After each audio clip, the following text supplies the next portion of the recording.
Electric scooters have become a real problem for those people on the sidewalks, for those people in the street, and the dangers of electric scooters are going to lead to a lot of other additional problems. If you want to hear more, stay right with us.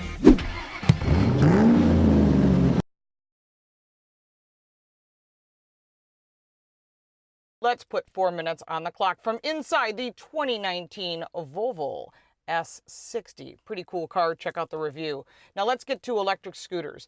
Now, my experience with electric scooters, as a kid, we all played around on scooters. Yeah, we knew they were dangerous. People got hurt, and then eventually they kind of fell out of favor. Well, now they're back, but they have motors on them, and you're supposed to wear a helmet. Yeah, well, that's not what I'm seeing. Whether I'm in California, I'm in Austin, I've been in Dallas, I've been all over the country, and these stupid electric scooters, and I use the word stupid because the problem is, kids and adults are not wearing helmets. So you're thinking, well, why do you need a helmet? We wore helmets when we were kids on the push scooters, but they're not doing it on the electric scooters, even though it's mandated to do that. Now, some states have different helmet laws than others, but if you're going to put your child on a scooter, you would put a helmet on them. If you put your child on a bike, you would put a helmet on them, but you're putting them on a motorized scooter that gets up to some pretty quick speeds. Now, a lot of delivery companies are using that, whether it's food or they're delivering packages. I've also seen two people riding at the same time on the same scooter because they're all trying to save a nickel. That's also not smart. You've got a balance issue there.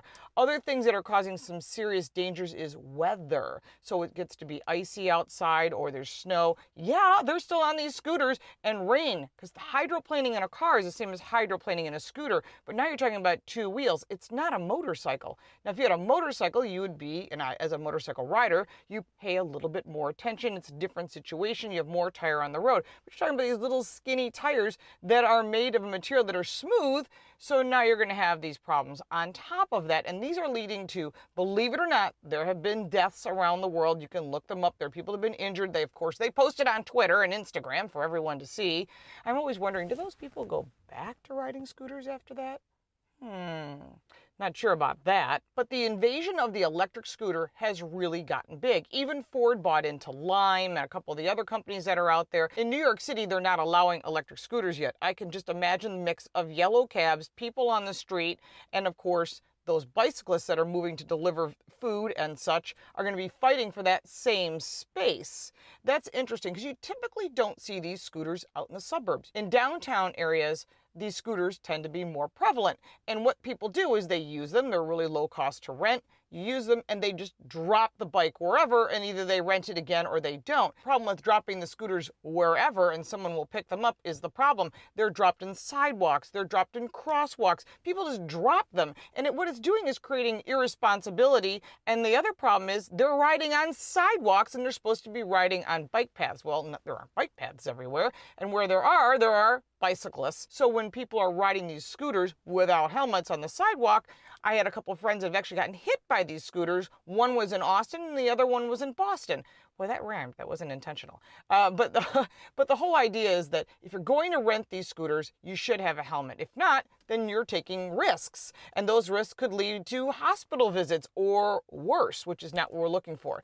So a lot of doctors in emergency rooms are starting to see more and more injuries. And this is because there's so many of these scooters out there. And while there is an invasion of these scooters, will they last for the long haul? That we're really not sure. And the reason I say that is because there's an investment from car manufacturers and from other investors to put more and more of them on the street to call what they're calling environmentally friendly transportation, it's also a risk to those people on bicycles and those people on crosswalks and to children that aren't paying attention because you're supposed to be there to help them, but because someone moving along on a scooter at a pretty good clip might actually hit someone, and that has happened a lot. So if you start looking at the statistics, and there's a link to one of the studies down below, you'll see that the injuries are quite more than you might think. The study I have a link to down below is for the National Association of City Transportation, and they're saying that rides of these type of dockless scooters has increased to 84 million trips. Now, I think that does also include bicyclists, but still, that's a lot.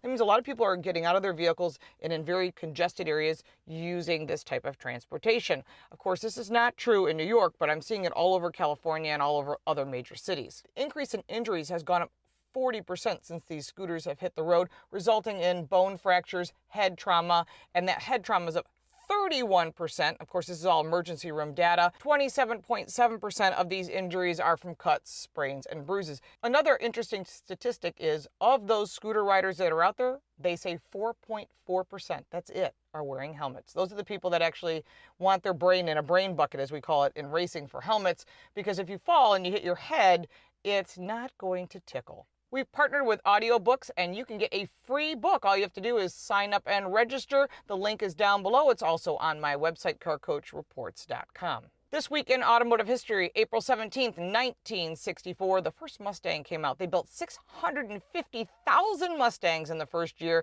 and they weren't just all little coupes, fastbacks, or convertibles. There were also Shelby Mustangs built, and that's my favorite, hence the name of my daughter.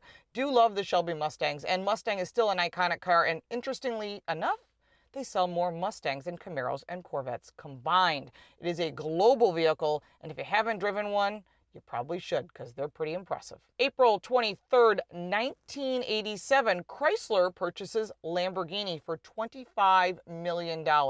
They didn't do too much with it, as we all know from that year, but they did end up selling it to an investor who turned around and sold it to VW Group. Volkswagen Group purchased Lamborghini in 1998 and have created some impressive vehicles. Check out the description and details below for ways to follow us and more information on electric scooters and some of these studies. If you like this video, you want to see some others, just check right up there. If you want to see what YouTube suggests down there, and of course subscribe right over here, and we'll see you next week. Thank you so much for watching. We appreciate your comments.